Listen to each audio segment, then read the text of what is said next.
Youth culture. Every generation has had its defining tribes, often characterized by their taste in music or political beliefs. On this week's Full Frame, a look at one youth subculture that began here in the United States and has found a global following. And later, a close-up on one aspect of today's youth culture that is having dire consequences. I'm Mike Walter in Los Angeles. Let's take it full frame.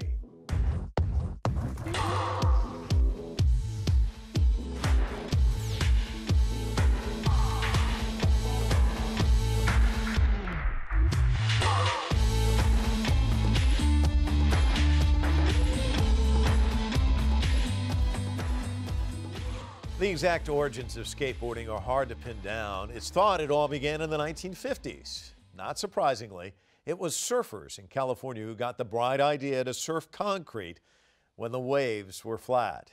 So it goes without saying that the first commercially manufactured skateboards were sold by surf shops in Los Angeles. By 1963, skateboarding was all the rage among American teenagers.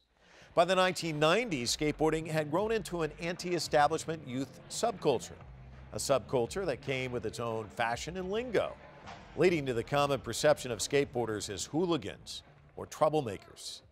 Today, with the popularity of skateboarding competitions, video games, and the emergence of skate parks, skateboarding has become a mainstream sport. For the past 30 years, one name has been synonymous with all things skateboarding: Tony Hawk. From video games to skateboard paraphernalia, clothing, world tours, and media appearances, he has dominated the action sports scene.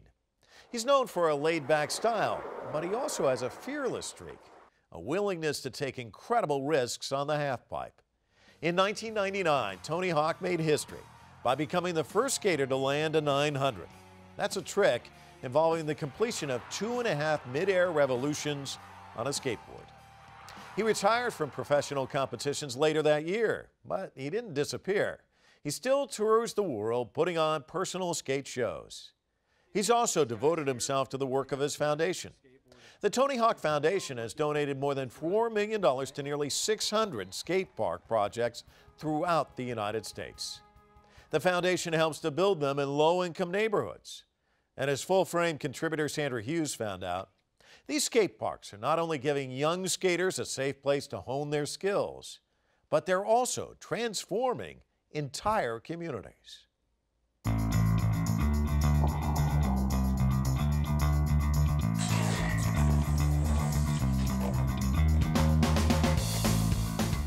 It's no exaggeration to say that skateboarding saved Alberth Mimila's life. Just 4 years ago, this 16-year-old was on a path to destruction. I was smoking, doing drugs throughout middle school. Mimila was expelled from school and spent his days high on marijuana. His downhill slide was a reaction to his mother's death. My mom was diagnosed with cancer. She was diagnosed with cancer around 5th grade, but it really didn't hit me until 6th grade. That's when I started acknowledging that she was losing her hair. She was going to the hospital 2-3 times a week. In 8th grade, he decided to pick up a skateboard, and he rode it to a new life. If I was mad, I'd go skateboard at the park. If I was sad, I'd go skateboard. And to this day, I still have issues talking about my mother, but I just go skateboard. That's what I do.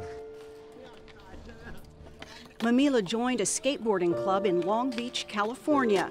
He skates with his team at McBride skate park, built just 3 years ago in the heart of gang territory. The gang culture, I guess, if you will, started here in Southern California. The neighborhood around McBride, it's a working class neighborhood, some issues in the past, particularly as it relates to gang activity.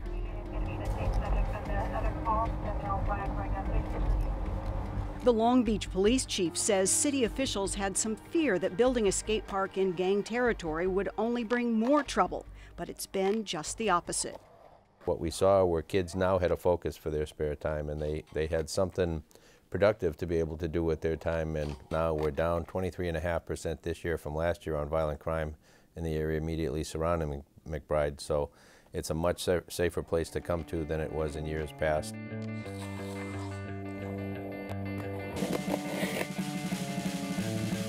McBride Skate Park was built with funds from the city and a grant from the Tony Hawk Foundation. Former City Council member Mike Donnellan is the driving force behind all 9 skate parks in Long Beach.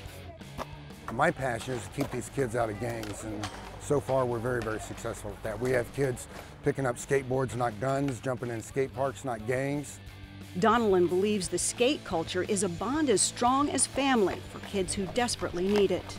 All these kids, they have each other's back, they always support each other, and like I always say, they get pats on the back from us that they may never get at home.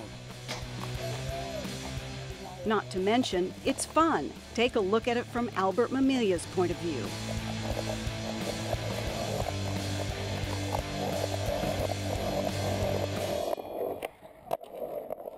There are estimates that 30 million young people skateboard at free skate parks across the United States every year.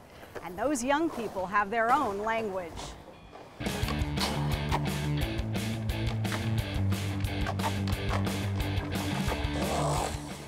There's the feeble, back lip, back 50. Grinding on handrails, flat bars. Back nose blunt, back overcrook. Like any sport, skateboarding takes practice, time, and patience.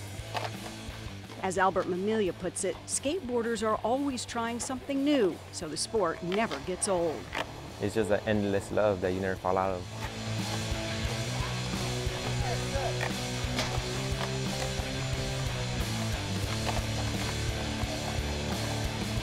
And for kids like Mimila, it's a path to college and beyond, a ride he'd never have imagined before he jumped on 4 wheels and never looked back. For Full Frame, this is Sandra Hughes in Los Angeles.